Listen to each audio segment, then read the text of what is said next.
I'm Cindy Howard. I am the artist and the founder of VitaArt. Cindy Howard vagyok, és ennek a... From what I understand of your history is that abortion was forced upon your country in 1956. Is that correct? Ha jól értem, akkor az országotokban 1956. június 4-én kényszer hatására lett bevezetve az abortusz.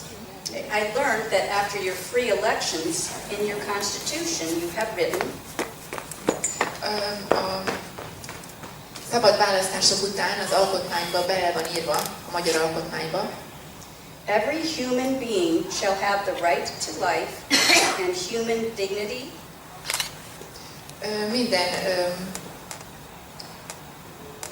Minden személynek joga van az élethez és az emberi méltósághoz.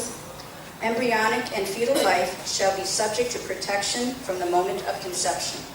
És a magzat védve van a fogantatás pillanatától kezdve. I personally applaud you, and those that fight for life in America are very proud of what you have done. Mindenki Amerikában büszke a magyar alkotmányra.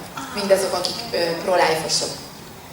This accomplishment did not happen easily. Mert hogy ez egy nagy teljesítmény, és biztos, hogy nem volt egyszerű ezt megalkotni. You had much resistance. Nagy ellenállásunk volt. You had a poster campaign.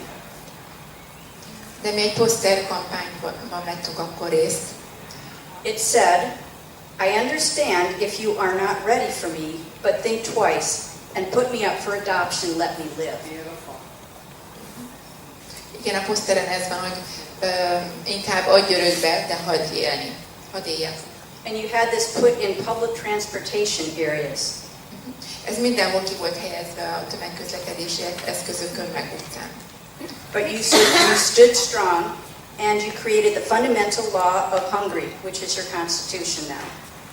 De az országunk erős volt, és belefoglaltatta ezt a magzatvédelmet az alkotmányunkban. Even with this accomplishment, we still know there's a lot of people that disagree. Ennek az eredménynek ellenére tudjuk, hogy nagyon sok ember van, aki ezzel nem ért egyet. And we're here because we want to save lives. The lives of the babies. We want to spare mothers, fathers from the horrible pain.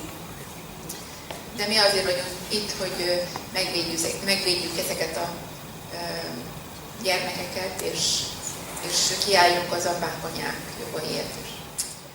I'm going to share 3 simple ways to be more equipped. 3 egyszerű utat szeretnék nektek megmutatni arra, hogy kellően föl legyetek fegyverezve. We need to speak to people on their understanding, on their level of understanding. Igen, tehát olyan szinten kell beszélnünk az emberekkel, hogy megértsék, független attól, hogy most hívők vagy nem hívők. What I'm going to share with you, I learned from Scott Klusendorf.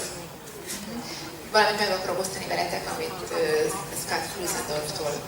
He is the founder of the Life Training Institute. Ő az alapítója az élet tréning intézménynek. The main question is, what is the unborn? A fő kérdés az, hogy mi is tulajdonképpen a meg nem született lény. Is there anybody that you know that would argue that it's okay to kill a 2-year-old? Az rendben van, hogy egy 2 évesnek öljük? The reason people can argue for abortion is they do not believe that the preborn is a baby. Ugyanígy föltetjük a kérdést, hogy mi a helyzet a bébivel. The real question is, what is the unborn? And we use science to demonstrate that the unborn are distinct, living, and whole human beings. Tehát mi a hogyan is hívhatjuk a meg nem születettet? A tudomány bemutatja, hogy a meg nem született lény élő és tulajdonképpen egy teljes emberi lénynek kell tekintenünk. Every embryology textbook writes that this is true. Minden embriológiával foglalkozó könyv azt mondja, hogy ez az igazság. You did not come from an embryo, you were an embryo. Tehát te nem egy embrióból lettél, hanem egyszer te egy embrió voltál. And because science does not tell us how to treat the unborn, we need to include philosophy. Mivel a tudomány nem beszél arról, hogy hogyan kezeljük a meg nem születettel, ezért meg kell néznünk azt, hogy a filozófia mit mond erről. Philosophy can tell us how to do that. A filozófia megmondja, hogy ezt hogyan is csináljuk. Remember the word sled. S-L-E-D. Each letter stands for another word. Minden egyes betű egy szót jelent. Szót szimbolizál. Okay, we start with size. Size az méret. Okay. You were very small as an embryo. But does that argue that larger people have more of a right to live than smaller people? With my size, I hope not. Tehát ugye az élethez való jog az független a mérettől. Tehát, hogy azért, mert valaki kicsi, az nem jelenti azt, hogy neki kevesebb joga van az élethez, mint egy nagy lénynek. Level of development. A második az a fejlődés szintjére utal. Your level of development was less when you were an embryo. Kisebb volt a fejlődési szinted, mikor embrió voltál. 2-year-old girls are less developed than 14-year-old girls, right? A 2 éves az kevésbé fejlett, mint egy 14 éves, ugye? So do we think that the 2-year-old has a less right to life than the 14-year-old? Tehát a 2 évesnek kevesebb joga van az élethez, mint a 14 évesnek? So that argument is futile. Tehát ez megint nem jó vita alap. Okay, E is for environment, and that is where you are located. Az E betű az a környezetre utal. Ahol laksz. Once we were in the womb, and now we're out. Egyszer valamikor benn voltunk az anyamében, nem csak kint vagyunk. Some of you were in other countries last week, and now you're here. Néhány közületek másik országban voltak, de most itt vagytok. So the place where you are does not change whether you have value to live or not. Tehát az élethez való jog az nem függ attól, hogy éppen most hol élsz, vagy hol laksz. Okay, dependency. A D betű pedig a And the degree függésről szól. the degree of dependency. It's true that you depended on your mother for survival when you were in the womb. Tehát az édesanyádtól függtél akkor, amikor benn voltál az anyamében. If somebody is dependent on insulin, do we say they don't have a right to live? Dependency. Whether we're dependent or not does not determine whether we have a right to live. Hogy azért, mert támaszkodnunk kell valamibe, vagy valakibe, az nem azt jelenti, hogy Tehát az, hogy függünk valakitől, vagy nem függünk, nem határozza meg azt, hogy több vagy kevesebb jogunk van az élethez. mint az inszulin, valaki inszulinból függ, az nem azt jelenti, hogy most nem ember nem élhet. So think SLED, S-L-E-D. Size, level of development, environment, and degree of dependency. Tehát a 4 betű ezt a 4 szót jelképezi, hogy méret, a fejlődés szintje, környezet és függetlenség foka.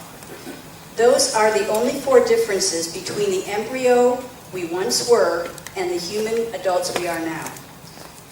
Ezek azok a különbségek, amik meghatározzák az embrió és a felnőtt közötti különbséget. And not one of these is a good reason for you to be killed. Not then, not now. És egyik se ad okot arra, hogy a gyilkosságra.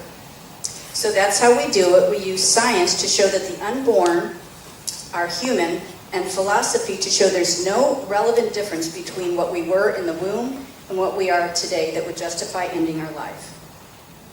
Tehát így használhatjuk föl a tudomány és a filozófia segítségét arra, hogy tulajdonképpen van-e jogunk az élethez, vagy nincs. So now you can see the acrostic SLED, And that can help you confidently refute the arguments in a loving, respectful manner. Tehát, hogy ez egy jó eszköz arra, hogy szemléletesen és békés módon elmagyarázzuk, hogy az embriónak is éppen joga van az élethez, mint egy felnőtt embernek. But how do you start these conversations? De hogy kezdjük az ilyenfajta beszélgetéseket? My proposal is to have a tool. Az én javaslatom az, hogy használjunk egy eszközt. And that's where my story blends in with yours. És most jön az én történet. The story behind Vita is I asked for a bag of clay on Mother's Day. Anyák napjára kaptál agyagot. Igen. Ugye? Igen. With joy in my heart and love for life, I chose to create a plaque of a 14-week-old preborn. Tehát nagy örömmel készítettem agyagból egy 14 hetes magzatot. When my friends and family saw that, they said you need to make it into a piece of jewelry. Mikor a barátaim meg a családtagjaim meglátták, akkor azt mondták, hogy ebből egy ékszert kell készíteni. That this pendant you created is to be a tool to open up conversations and to speak for life. Ez egy jó eszköz arra, hogy beszélgetéseket indítsak az élet értékéről másokkal. The VitaArt symbol represents life in many forms. Az életet reprezentálja, mutatja be különféle formákban. Okay. The teardrop shape represents both joy and sadness. A könycsepp forma az reprezentálja, bemutatja az örömöt és a szenvedést. Tears of joy for the birth of a newborn baby or of an anticipated adoption. Az örömkönnyeit a gyermek születésekor vagy örökbefogadáskor. And the tears of anguish and regret. És a fájdalom és a sajnálat könnyeit. For the stillborn, the miscarried, and the innocent preborn. A ártatlan meg nem születettek esetében, vagy elvetélt gyermekeknél. And this will help you remember and be confident when you're talking with people. És mikor erről beszélni fogsz másokkal, akkor ez ad neked biztonságot, hogy emlékezzél rá. A dear friend of mine with whom I've been friends for 5 years. Egy jó barátom, akivel már 5 éve kapcsolatban vagyunk egymással. When looking at the pendant and talking about it, mikor nézte ezt a kis láncfüggőt és beszélgettünk róla, she opened up to me and told me that she had had an abortion when she was 15. Elmesélte nekem, hogy neki volt egy abortusz, amikor ő 15 éves volt. 15 éves volt. We have been good friends, but it wasn't until the pendant was there that she had the freedom to open up the hurts in her heart. Már 5 éve barátok voltunk, de hogy egészen addig, amíg nem látta ezt a függőt a nyakamban, nem beszélt erről a több. I understand that many women carry this hidden secret. Úgy gondolom, hogy nagyon sok nőnek van ez a titka. They need a safe place of grace. És hogy szükségük van egy biztonságos kegyelemre, biztonságos helyre a kegyelemhez. And we can be those people. És mi lehetünk azok az emberek, akik ezt közvetíteni tudjuk számukra. The third tool is prayer. A harmadik eszköz az ima. As horrid as abortion is, we're not fighting against women. Nem a nők ellen harcolunk. We're not condemning them. Nem ítéljük el őket. We are not fighting against the abortion doctors. Nem harcolunk az abortusz végző orvosok ellen sem. Or pro-choice activists. Vagy azok ellen, akik a abortuszpártiak. We know in Scripture our battle is not against flesh and blood. Tudjuk az írásokból, hogy a harc az nem test és félelem van. It's a spiritual battle. Ez egy lelki harc.